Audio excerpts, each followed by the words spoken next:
Marahil po, itong mga talatang ito, kung nagbabasa kayo ng aklat o epistle ni Paul sa Colossus, marahil pagdating nyo dito sa mga bahaging ito ay lalaktawan nyo. Baka matukso kayong laktawan ninyo dahil ito po ay mga pangalan ng mga ancient Roman, these are just list of ancient names, At dahil nga po ganoon, ay maring laktawan na lamang ninyo yung mga pangalang ito.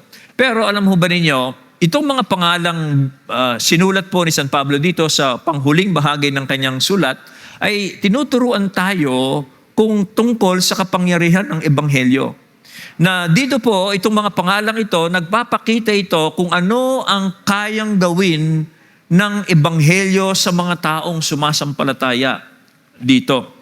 Now, ang konteksto po dito, mga kapatid, si Apostol San Pablo po ay nakakulong, hindi naman siya actually nakakulong in the way that we understand prison, nasa house arrest po siya noon. Dito po sa puntong ito, siya po ay nasa Rome, sa isang rented house, ninintay po niya yung kanyang trial kasi nag-appeal po siya kay Caesar.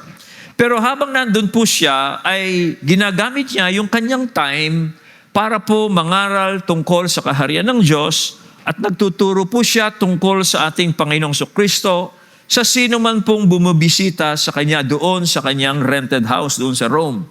At hindi lamang po yon, sinasamantala po niya ang pagkakataong nandun siya para magsulat ng mga pastoral letters doon po sa mga iglesia na kanyang na pundar sa pangangaral ng Ebanghelyo. At yung pong mga sulat niyon, isa yan, yung pong sulat sa Colossus na ating binabasa ngayon. Dito po sa Colossus na ito, nandoon yung mga pangalang binanggit po dito, iba't iba po yung background nila, yung ethnic background, meron pong Hudyo, merong mga Gentiles, yung social background nila, iba-iba, merong slave, merong free, yung educational background nila, nabasa nyo, may doktor, at kung sino-sino pa. So iba't iba pong background. Itong mga binabanggit ni San Pablo dito, pero sila po ay nagkasama-sama. They were brought together as part of Paul's missionary team dahil po sumasampalataya sila sa Ebanghelyo tungkol kay Kristo. Kaya nagsama-sama po sila. Iba-ibang background, iba-iba pong pinanggalingan, iba-iba po ang estado sa buhay. Pero sila ay nagsama-sama para po sa gawain ng Ebanghelyo. Yan po ang nagagawa ng Ebanghelyo doon sa mga sumasampalataya. Ano po yan? Well, the gospel, ito po ang nagagawa ng Ebanghelyo, the gospel transforms and brings people together to do works for the kingdom. Yan po ang makikita natin dyan. Now, gusto ko pong pansinin natin ito dahil sa mundo po natin, in all its own pride and wisdom, the world can't bring such harmony. Okay, kung titingnan po ninyo, ang mundo natin, bagamat sinasabi ng mga taga-mundo, matalino sila, sila po ay puno ng pride. Pero hindi po nila kayang magkaroon ng ganitong klaseng unity at harmony. Kung titingnan po ninyo, ang mundo natin ay laging divided according to each other's background. Halimbawa, tayo lang dito, merong ethnic division tayo. Merong Tagalog, may Bisaya, may Kapampangan. Papansin nyo, yung mga Tagalog, yung mga Bisaya, di Bisaya ka dahi, gano'n. So, merong kagad division, ethnically. Sa social, economic din, pansinin nyo, yung pong ating panahon, merong tinatawag na class A, B, C, at saka merong class na against class D and E. Okay? Sa educational background din, meron pong paghahati rin, merong merong kinaklasify nila yung sarili nila at mga nag-aral at mga hindi nag-aral. Yung mga elementary lang ang natapos, yung mga college. So our society, despite its wisdom, despite of its pride, lagi pong merong division yan. But ang Ebanghelyo po can break all these divisions. Yan po ang nagagawa kapangyarihan ng Ebanghelyo. Halimbawa, dito po sa Colossians 3, verses 10 and 11, yun po ang sabi ni San Pablo. Sabi niya, we have put on the new self, which is being renewed in knowledge in the image of its creator. Look at verse 11. Here, there is no Gentile or Jew, circumcised or uncircumcised, barbarian, Scythian, slave or free, but Christ is all and is in all. Yan lamang po, ang ebanghelyo lamang po. When a person believes on Jesus Christ, whatever background po ang mga nagsasama-sama, nabibreak yun. Nagkakaroon po ng bagong pananaw, bagong estado sa buhay, that everyone can be united in harmony, and even they can work in unity for the gospel. At yan po ang ibig sabihin ng mga list na binasa natin yan. Pinapakita po sa atin kung ano ang nagagawa sa mga taong naniniwala sa ebanghelyo.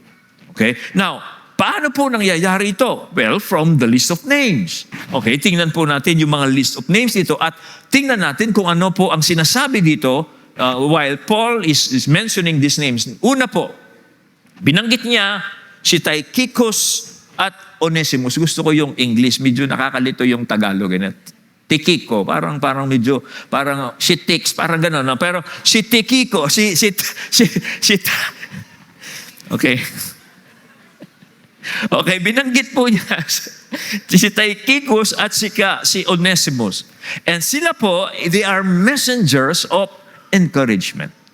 Si Tychicus po was a Gentile na na-convert po siya, naging Christian po siya under Paul's ministry at naging member din po siya. Si Tychicus po ay naging member din ng ministry team ni Paul. Alam niyo kung sino si Tychicus?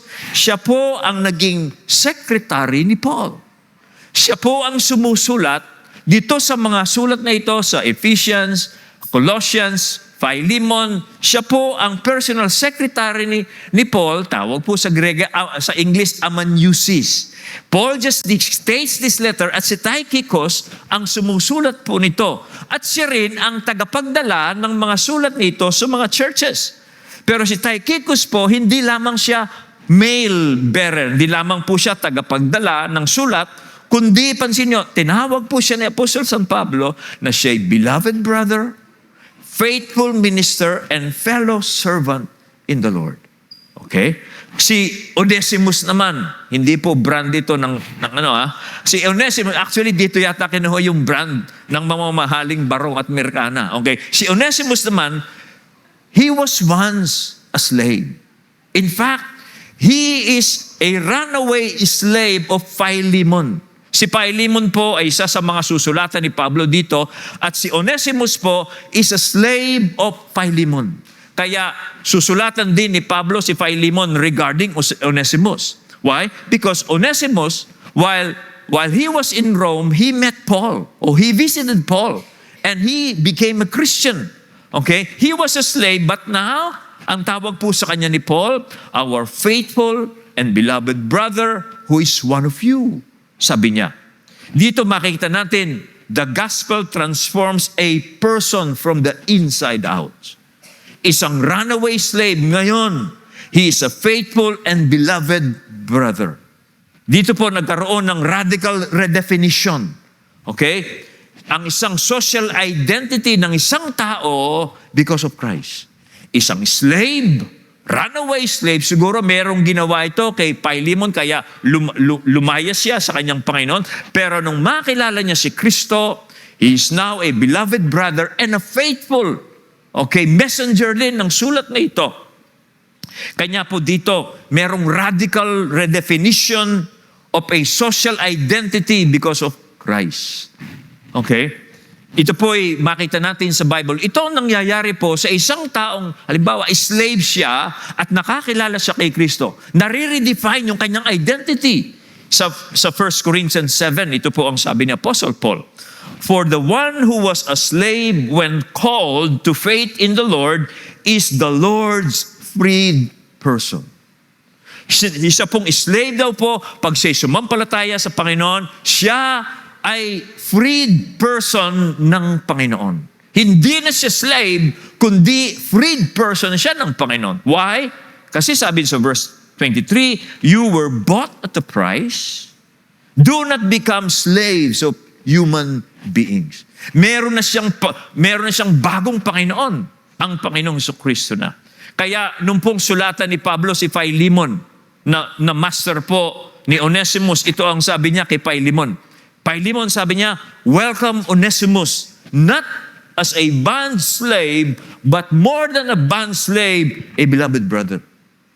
Okay? Kilalanin mo siya, tanggapin mo siya, hindi isang slave, kundi isang kapatid sa Panginoon. So, yan po ang nagagawa ng Ebanghelyo. Now, hindi lamang po nagtatransform yung pong Ebanghelyo, kundi, pansinin nyo, ito pong mga na-transform na ito, they became involved in much noble and worthy cause. They became workers for the kingdom. Naging mga workers pula sila ng kaharian ng Diyos. Pansinin po ninyo dito kung papaano pong ini-elevate po ng Panginoong Jesucristo ang isang tao mula sa isang buhay, sabihin natin, walang purpose, walang kahulugan, sa isang buhay pong merong noble and godly purpose. Tulad po ni Onesimus. From a slave, he became a Christian, a brother in the Lord, and now, he's an encourager. Okay? For the kingdom.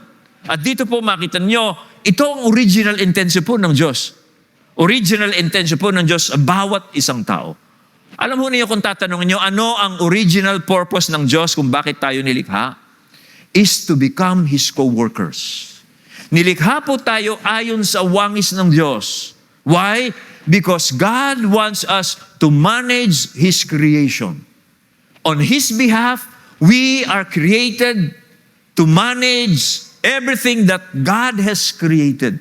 Kaya si Onesimus dito, he is being transformed into what he was created to be. He was not created to become a slave. He was created to rule.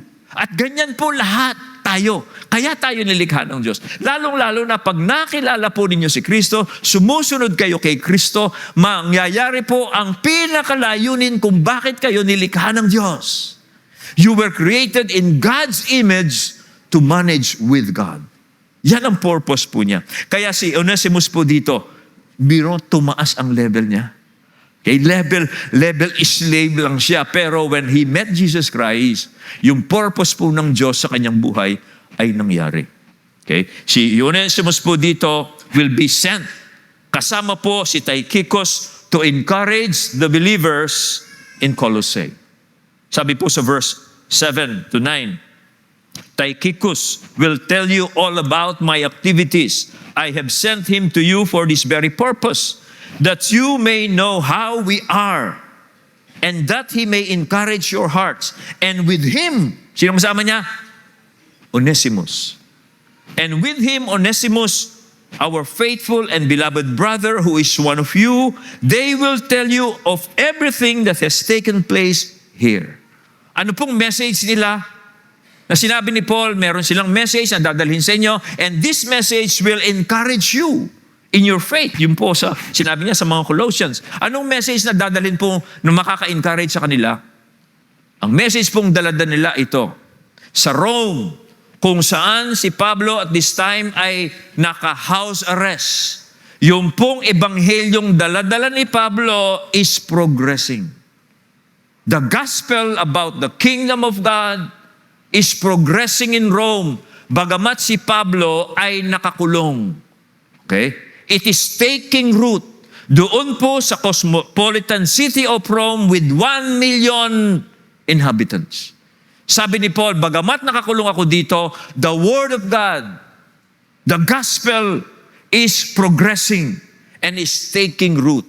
At ito po actually, ang sinasabi ni San Pablo doon po sa Colossians chapter 1, verse 5 and 6, dito sa sinabi na niya noong nauna pa sa sulat na ito. Sabi niya, the word of truth, the gospel, which has come to you, has indeed in the whole world, is bearing fruit and increasing as it also does among you. Yan po ang message na dala-dala po nila itong ni Tychicus at saka po ni Onesimus to encourage the Colossian Christians. Okay? Bagamat po marami ang nag-oppose sa gospel. Ito pong gospel na ito is bearing fruit to those who believe it, dahil ito po ang sinabi ng Diyos. Nasabi po ng Diyos, ang aking salita ay tulad ng ulan. Pag bumagsak yan, hindi babalik sa akin na ulan din. Hindi, babagsak ang salita ko tulad ng ulan, at ang maulanan tutubo ang mga halaman because of that. Hindi babalik sa, ganyan po ang Ebanghelyo. It will progress kahit na merong mga taong hindi sasampalataya sa Panginoon Kristo, pero doon sa mga sasampalataya, mangyayari po ang pagliligtas ng Diyos. Yan po ang encouragement na dala-dala na sa Colossus. Taga-Colossus ka, okay? Medyo may persecution, hindi ka mo ma-encourage. Bagamat may nag-oppose sa iyong pananampalataya, itong ebanghelyong ito ay patuloy na nagbeber ng fruit, and it is taking root. Yan po. Kanya po, dito makita natin, isang punto po dito na pag na-transform ng gospel, you are also commissioned for the gospel. Yan po yung dalawa. Okay? Pag na-transform ka ng gospel, you are being commissioned for the gospel. Yan po ang isang makikita natin. Pangalawa, yung pong pangalawa, sila Aristarchus, si Mark, at saka si Justus. Okay? Sila naman po ay ministers of comfort. Okay? Now, hindi po katakataka na si San Pablo po, si Apostol San Pablo, ay kailangan din niya ng comfort. Kailangan din po niya ng comfort. Bakit? Kasi kung titingnan niyo, ang buhay po ni Apostol San Pablo ay dumanas po siya ng maraming pagsubok, maraming persecutions doon po sa Mediterranean region, kung saan dinadala niya ang mabuting balita tungkol sa paghahari ng ating Panginoon, na ino-oppose po ng mga kapwa niya Hudyo. Yung kapwa Hudyo po ni San Pablo, sila ang nag-oppose kay Pablo sa kanyang mabuting balitang ito. Okay? Kanya po si Pablo, kailangan din niya ng comfort. Okay? Kasi mismong mga Hudyong kababayan niya, kinakalaban yung mensaheng daladala ni San Pablo. Now, sino po ang nagko-comfort kay Paul? Well, kung babasahin po ninyo, itong mga pangalang binanggit niya, sabi niya, sila ay mga Hudyo rin. Hudyo rin sila. In fact, they are of the circumcision group. Ibig sabihin, sila rin ay mga Hudyo, tinuli. Kasi sa mga Hudyo kasi, dalawa lang yung tao, tinuli at saka hindi tinuli. Okay? Yung pong mga tinuli, physically, sila po yung mga Hudyo, at yung mga tinuli, mga Gentiles po yan. Okay? Kasi hindi po pinapractice ng mga Gentiles yung circumcision. Pero ito po mga kasama ni San Pablo ay mga circumcision group. Binanggit po niya, sabi niya sa verse 10, Aristarchus, si Mark, and then si Justus. Okay? Bakit nakapagbibigay sila ng encouragement kay Paul? Dahil ito pong mga Hudyong ito are a testimony of the truth of Paul's gospel. Sila'y patotoo. Doon po sa ebanghelyong pinangangaral ni Apostol San Pablo. Okay? Kasi po, ang ebanghelyo po ni San Pablo ay ganito. Sa pamamagitan ng pananampalataya kay Kristo Jesus, ang mga Gentiles, ang mga hindi tuli, sila rin ay tinatanggap bilang bayan ng Diyos. Okay? For the simple reason that they believe that Jesus is the Messiah. Kahit na hindi sila tuli, hindi sila Hudyo, they are now accepted as God's people. Yun po ang mensahe ni Apostol San Pablo. Ito nga po ang sinasabi sa Bible. Itong mga Gentiles ay katanggap na as people of God because of their faith in Christ. Ito po yung tinatawag sa Bible na mystery hidden in times past.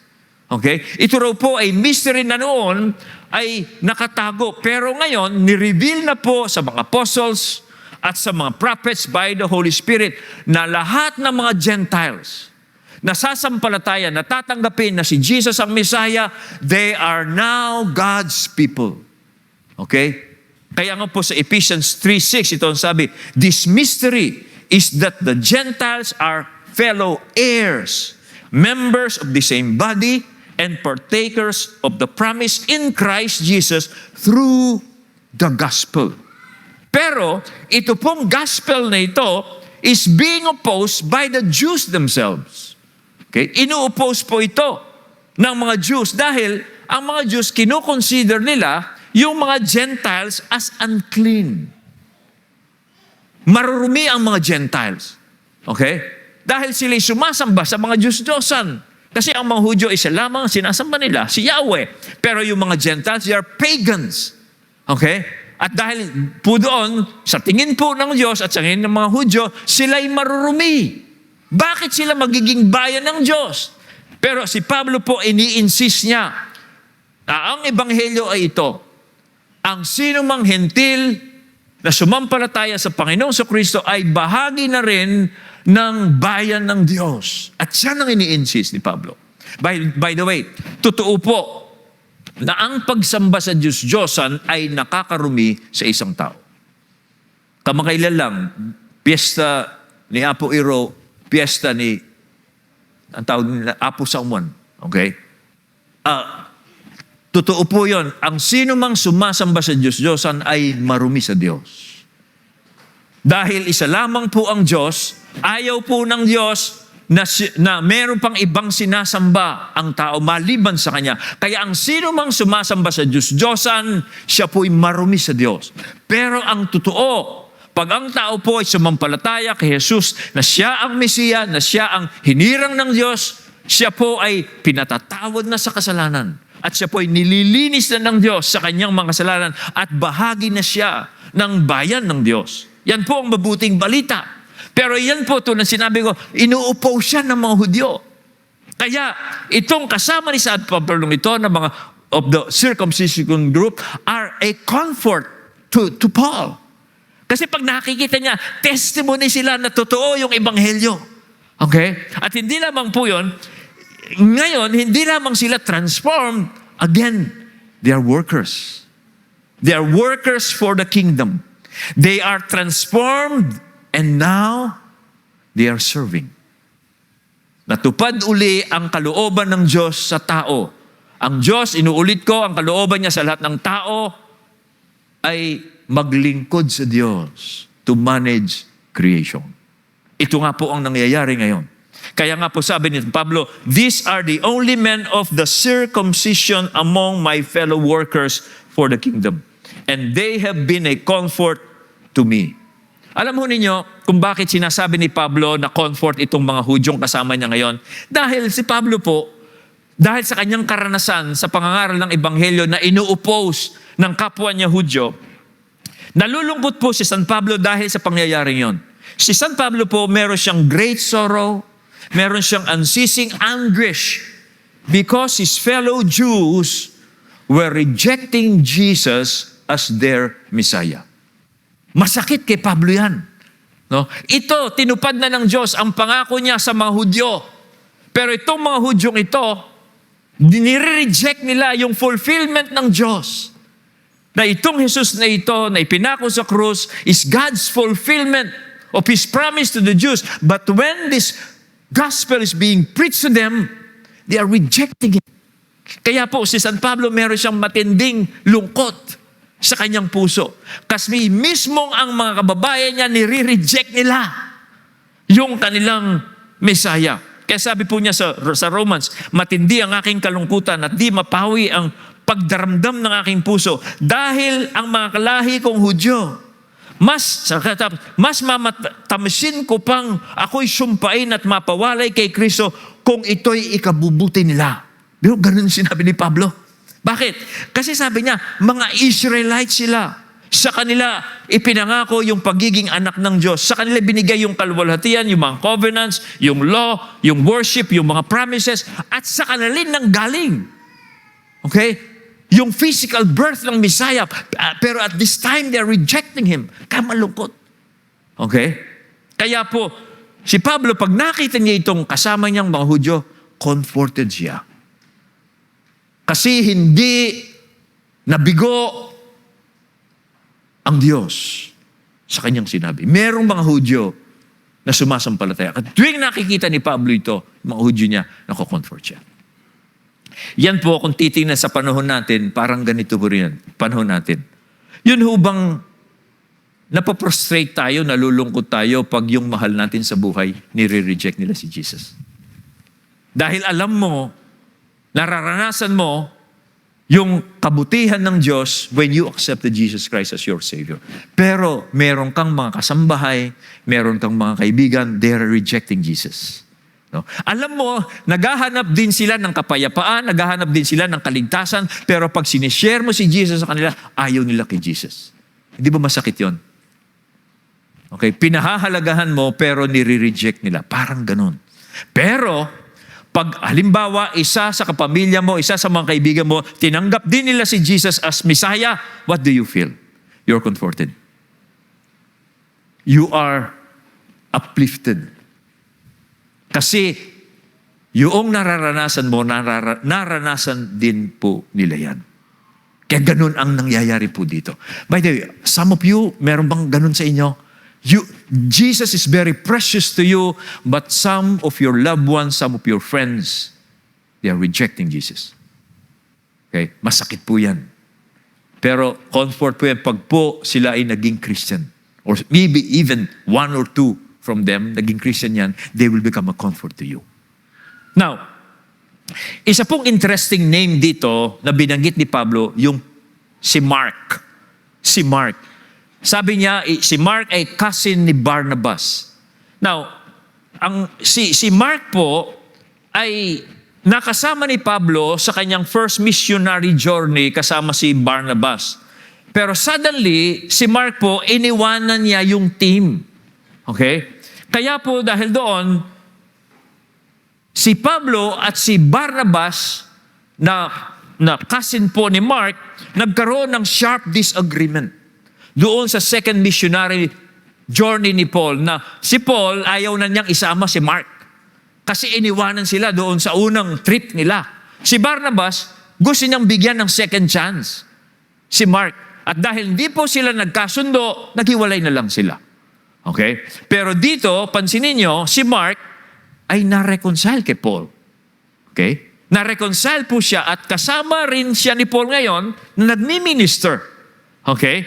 Kanya po, si Mark, mapansin nyo siguro dahil nagbago na siya, nagsisi siya, bakit niya iniwanan. So ngayon, ang turing na ni Pablo kay Mark is a co-worker. In fact, pag nung pong susulatan ni Paul si Timothy, ito po ang sabi niya kay Timothy nung malapit na pong mamatay si Paul, o malapit na pong sentensyan si Pablo, sinulatan niya si Timothy regarding Mark. Sabi po niya, "Get Mark and bring him with you, for he is a very useful to me for ministry." Ano pong makita natin? The power of the gospel.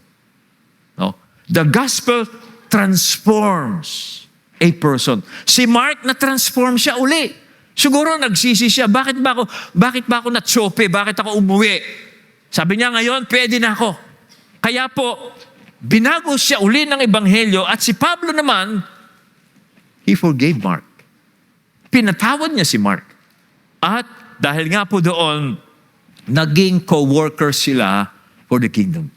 They were transformed again, and then they worked for the kingdom. Now, meron ho bang ganyang kalagayan sa inyo? No, meron kayong kinainisan, huwag ka na sasama sa amin. Okay? Iniwanan mo kami nung unang project. Ayoko na. Huwag na sumama. Huwag na sasama ito. Huwag na sasama. Nagsisi. Nagbago.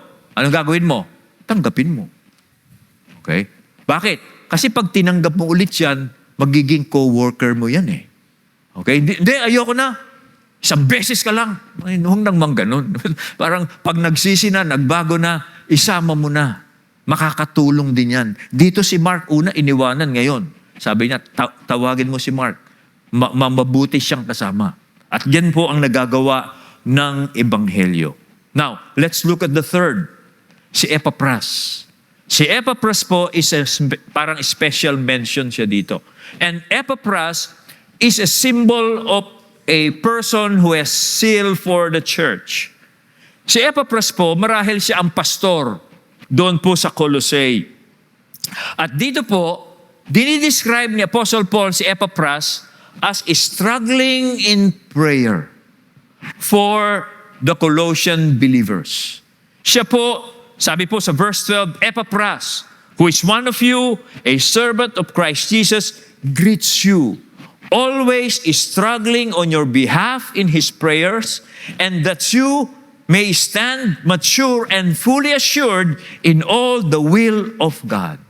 Now, pansinin po ninyo, ito pong ginagawa ni Epaphras is every pastor's dream. Ano yan?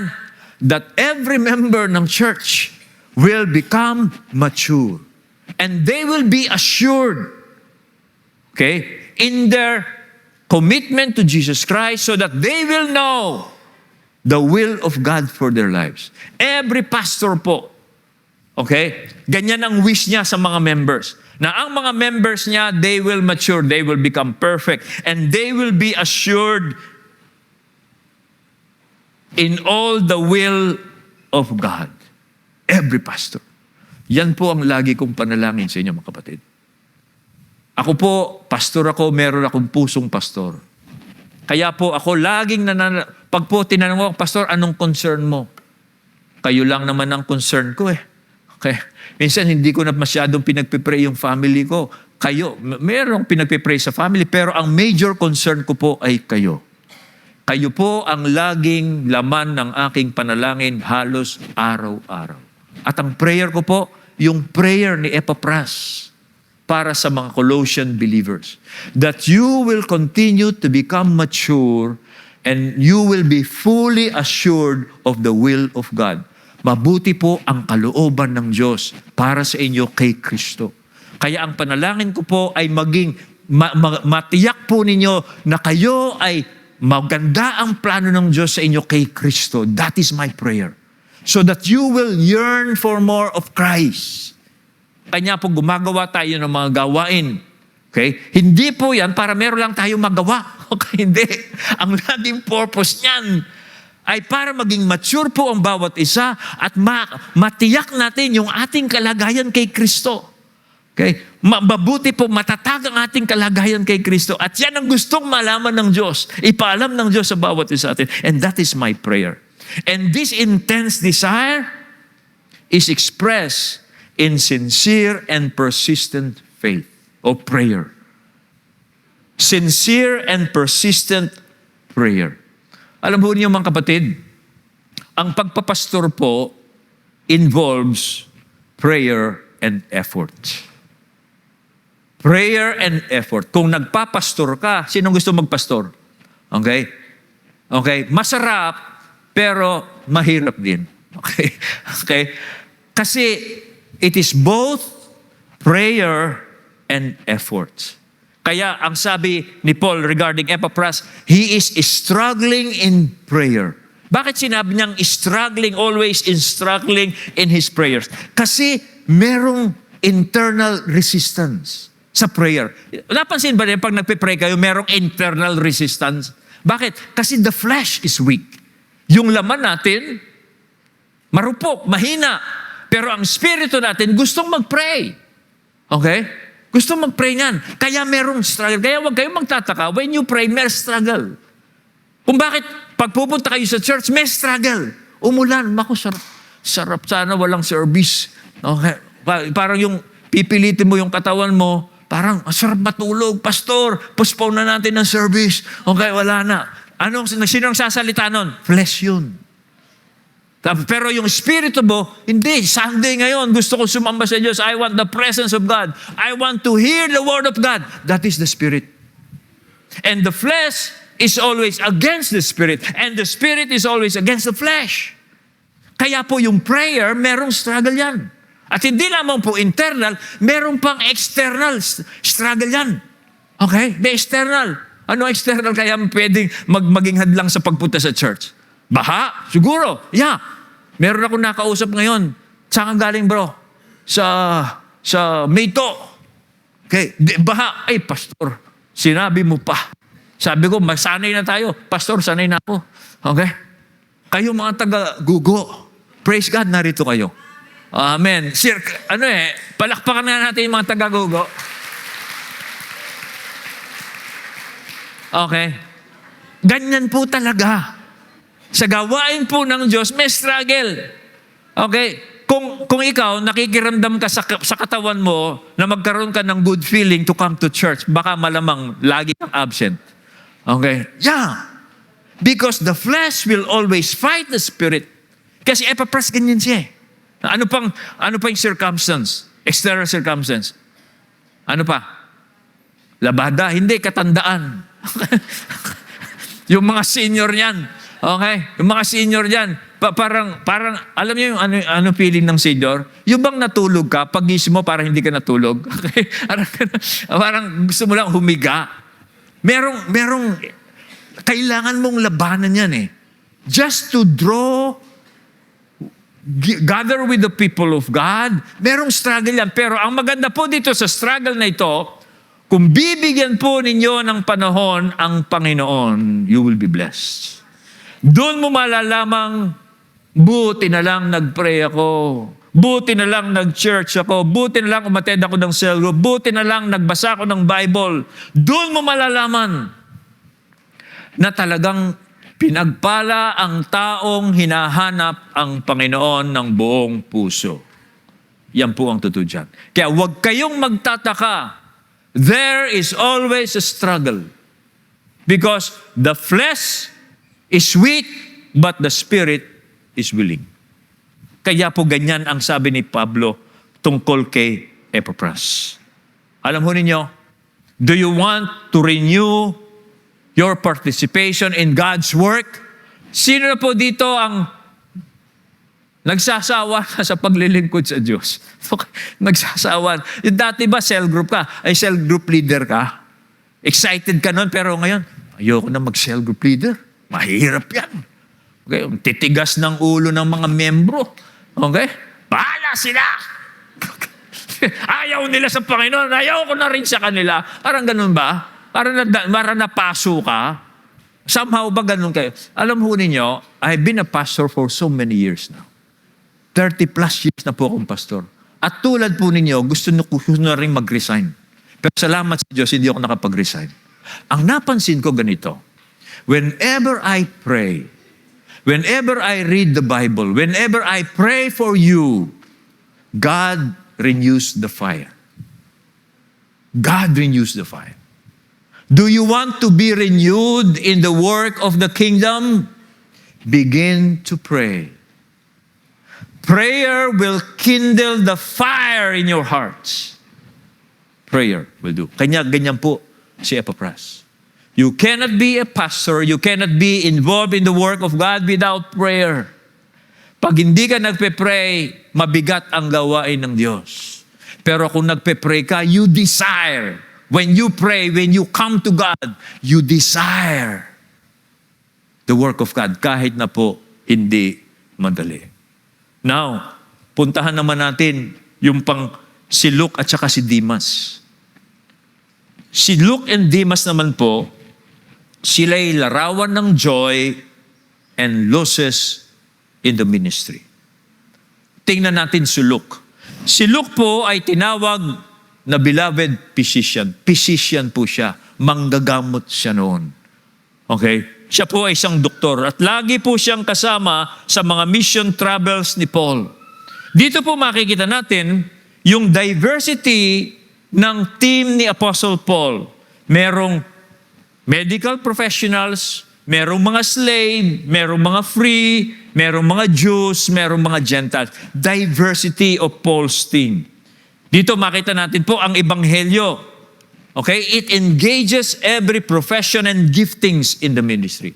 Ito po ang gusto ko sa ebanghelyo, mga kapatid. Pag ang isang tao naniwala siya kay Kristo, kung ano ang gifts niya, okay? Kung ano ang profession niya, pwede niyang gamitin para sa kingdom of God. Kayo pong mga nagtatrabaho dyan, no? Alam ko, marami kayong mga gifts hindi nyo ginagamit sa trabaho ninyo.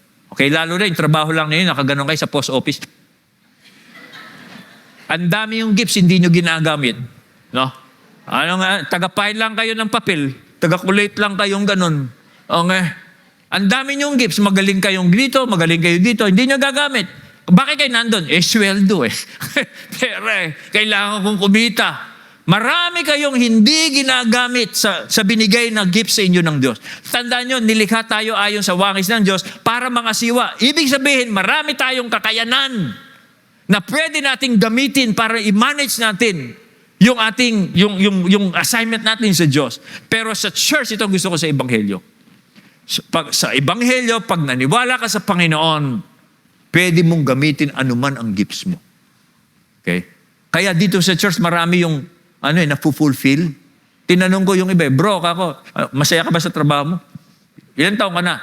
2 years na po ako. Parang tagal na ng 2 years. Parang 2 years, gusto nga ako maghanap ng... Hindi nag-enjoy sa trabaho. Bakit? Hindi kasi ginagamit yung gifts eh. Hindi nagagamit yung mga abilities na. Pero po sa kingdom of God, sa gospel po, yan. Every profession, every giftings is being utilized. Hindi po lahat pwede magturo, hindi po lahat pwede mag-preach, pero every role can be used for the building of the church. Okay? Sa church po natin, ang daming volunteers. And they want to do, they are enjoying what they're doing because they're gifted in those areas. Okay? Timba ninyo, may kasal kahapon eh. Alam niyo yung ito, magandang testimony ito. Ito pong mga nagde-decorate sa atin, naging business na po yan eh. Nakita namin, meron pong mga kapatid, magaling silang mag-decorate. Pag po magaganda, kasi niyo yung mga church natin, gaganda ng mga decoration natin pag may event tayo. Nung makita ko, mga kapatid, sabi namin ni Sister Net, bakit hindi nyo gamitin yan? Kasi marami tayong mga members yan, nagpapakasal. Minsan nagogoyo lang sila ng yung mga tawag na doon? Suppliers. Minsan nabubudol sila ng mga suppliers. Why don't you promote yourself? Marunong kayo. Ngayon po, meron na sila. Anong pangalan ng promotion to Sa mga anong pangalan? Mazi. Mazi. Togetherness daw yan, ibig sabihin yan. So, ganyan po, lumabas yung kanilang pong kakayanan. Ngayon, meron silang business. Bigyan yung tarjeta yung mga gustong magpapakasal. Magpapadedicate, magpapakasal. Yan po ang nagagawa ng gospel. Lumalabas po yung kakayanan. Now, let's go to Demas. Demas is also mentioned. Okay. Bagamat later, si Demas pong ito, kung si Mark na-reconcile, si Demas iniwanan si Paul. Eventually po, iniwanan po ni Demas si Pablo, okay? Pero at this point, binanggit din yung pangalan niya. Dito po makita natin. Kasi po, pagdating po sa 2 Timothy, di ba sa 2 Timothy kanina, sinabi ko si Mark, pinatatawag ni Paul. Tension mo yung nangyari kay Demas. Sa 2 Timothy 4, 9 and 10, ito nangyari kay Demas. Do your best to come to me soon. For Demas, in love with this present world, has deserted me and gone to Thessalonica. Si Demas, reminder po si Demas na hindi lahat ng mga co-workers remain faithful. Okay? Pero part sila ng kwento. Pero pangit ang part nila sa kwento.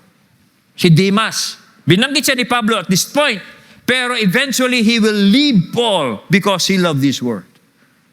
Kaya joy and losses sa ministry. Kasi po ang ministry hindi lamang joy, meron pong sorrow din yan. Kasi hindi lahat ng nagsisimulang maglingkod sa Diyos, nagpapatuloy. Tulad po ni Demas. Binanggit siya dito, pero hindi maganda ang kanyang reputation. Okay? Now, I hope walang Demas sa atin. Okay? Pero mang Demas, pastor malapit na. Okay, pigilan yung mga Demas na yan. Okay. Now, let's conclude this message. Kinlose po ni Pablo ang kanyang letter by this greeting. Sabi niya sa verse 15, ito ang panghuli ni Pablo. Sabi niya, give my greetings to the brothers at Laodicea and to Nympha and the church in her house. And when this letter has been read among you, have it also read in the church of the Laodiceans. And see that you also read the letter from Laodicea. And say to Archippus, see that you fulfill the ministry that you have received in the Lord. I, Paul, write this greeting with my own hand. Remember my chains. Grace be with you. Let us draw some lessons from these names. Una, Christian friendship and community are essential to the mission of the church. Yung pong friendship, Christian friendship, at saka po yung community as Christians, kailangan po yan sa mission ng church. Ang ministry po o ang mission is not a solo effort. This is a team sport. Parang kung sport, this is a team sport. The ministry in the church. Pansinin niyo, si Pablo po, nakadepende siya sa community. Nakasama niya sa Christians. Sa kanya pong emotional support, sa mga practical help, at saka spiritual encouragement. Bagamat apostle siya, kailangan niya ang mga ito. Okay? Kaya tandaan natin, ang church po is not a building. Hindi po yan program. The church is a network of relationships in Christ. It is a network of relationship in Christ. That's the church. Now, ito po ang application. Are you doing ministry alone? Sino po dito yung gusto yung nag-iisa? Ay, I work alone. Alam mo ninyo, you cannot make it. When you are discouraged, you will just go out or stop serving. Are you serving alone? Pangalawa, who is praying for you? Is someone praying for you? Meron bang nagpe-pray sa inyo? Ay, ako na lang, kami na lang. Me and the Lord na lang kami. Me and the Lord fellowship. Me and the Lord church. Parang gano'n, no? No. Hindi po kayo magsasurvive without the church. Okay? No? Now, pangalawa, the gospel breaks down social barriers, turning slaves into brothers. In Christ po, mga kapatid, yung past po ninyo no longer defines you. Bagamat slave po si Onesimus, his being a slave does not define him now. Ang definition po kay Onesimus is a brother in Christ. Is an encourager in Christ. So gayon din po, when you are in Christ, pag ikaw ay na kay Kristo na, you have a new identity. Your past do not define you now. Ako, I have a bad past. Meron po akong bad past, very dark past. But look at me now. I'm a testimony of the power of the gospel. So ganyan po. At binibreak down po niya ang social barriers, turning slaves into brothers. Now, ang application natin dito, ganito. Sino po sa buhay ninyo ang kailangan ninyong tanawin? Hindi servant, hindi employee, hindi slave, kundi a brother. Dahil sumasampalataya na siya kay Kristo, hindi mo na siya dapat ituring o tingnan bilang slave mo, bilang katulong mo, bilang employer mo, bilang helper mo, kundi as a brother in Christ. Yun po ang ibig sabihin nito. And then the third application po dito, ito. Gospel hope perseveres through pain. Okay? Pansinin po, si Pablo, tinatapos po niya yung sulat niya, sinabi niya, remember my chains. Okay? Bakit ganun po? Si Pablo po, hindi siya nahihiya sa kanyang suffering. Maraming paghihirap ang dinanas po ni San Pablo, pero hindi niya ikinahihiya yung mga bagay nito. Why? Because part yan ng kwento. Part of the story. Remember my chains, sabi niya. Pero bagamat ganun po ang naging karanasan ni Pablo, kaya bagamat gospel work has been costly to him, pero yung gospel friendship, okay, yun po ang nakatulong sa kanya. Dahil sa kanyang mga friends. Mga kapatid, tandaan ninyo ito, gospel work is costly. But if you have hope in the gospel, if you have hope in Christ, and you are with your brothers and sisters who have the same passion and heart like you can move on. You can finish the task. Sabi ni Paul, remember my chains. So ano po ang aking challenge ngayon? If you are transformed, you are called to serve. Yan po ang challenge natin. Now, I just want to close this message by reviewing the gospel. For the sake of people na kasama po natin dito, ano ba yung ebanghelyong yan na sinasabi mong nakakapagbago ng buhay? Ano ba yung ebanghelyong yan? Gusto kong review ulit. Ang ebanghelyo po ay ito, na pinangangaral po ng mga apostol. Ang Diyos po na lumikha ng langit at lupa ay nire-reclaim po niya ang kanyang paghahari dito sa lupa, tulad po ng kanyang paghahari sa langit. At ito po ay ginagawa niya sa pamamagitan ni Jesus, na kanyang anak na tinatawag na Mesaya.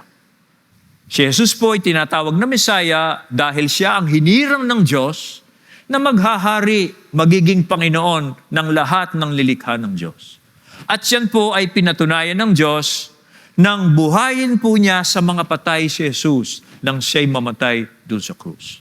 Yung pagkabuhay na maguli ng ating Panginoon, yan po ang katunayan mula sa Diyos na siya ang hinirang ng Diyos na magiging tagapamahala ng kanyang nilikha at ang new creation. Now, ano po ang utos ng Diyos? Dahil po si Jesus ang ginawa niyang Panginoon. Inuutusan po niya ang bawat isa sa atin na magsisi, magbalik loob sa Diyos sa pamamagitan ng pagtanggap natin kay Jesus bilang Panginoon natin. Pag po tayo ay nagsisi o sino man ang nagsisi at siya'y sumampalataya kay Jesus, patatawarin po siya ng Diyos sa lahat ng kanyang kasalanan at magiging bahagi siya ng kaharian ng Diyos. Darating po kasi ang panahon, magpapakitang muli ang ating Panginoong Jesucristo at itatama po niya, itutuwid niya ang mundo nating baluktot at maghahari na po ang katuwiran, maghahari na ang kabanalan, babaguhin po ng Diyos ang sangnilikha. Lahat ng dahilan ng kasalanan, lahat dahilan ng karumihan, aalisin ng Diyos. At maghahari na lamang ay si Kristo at lahat ng nasa Kanya. Yan po ang ebanghelyo. Na pinapangaral po natin dito, pinapangaral ng mga apostol. Ang tanong ko ngayon, baka meron tayong kasama dito. Hindi mo pa pinagsisisihan ng iyong kasalanan at hindi ka pa lumalapit kay Kristo at tinatanggap mo siya bilang Panginoon mo. Payo ko sa iyo kapatid, yan ang panawagan ng Diyos para sa iyo. Kung gagawin mo yan, patatawarin ka ng Diyos sa lahat ng iyong mga kasalanan. Ang pagpapatawad sa kasalanan, hindi yan sa paggawa ng ritual, paggawa ng ganito. Hindi, yan ay libre yan. Libre yan, binibigay yan ng Diyos dahil binayaran yan ni Kristo doon sa krus, yung kapatawaran sa kasalanan. Pag tinanggap mo si Kristo, nagbalik-loob ka sa Diyos, patatawarin ka sa lahat ng iyong kasalanan, and you will become part of God's kingdom, and then you can serve God. Mangyayari ang layunin ng Diyos sa buhay mo. Okay? Maglilingkod ka na ngayon sa Diyos as part of His people. Kaya I pray na ito po ay maintindihan natin. Let us pray.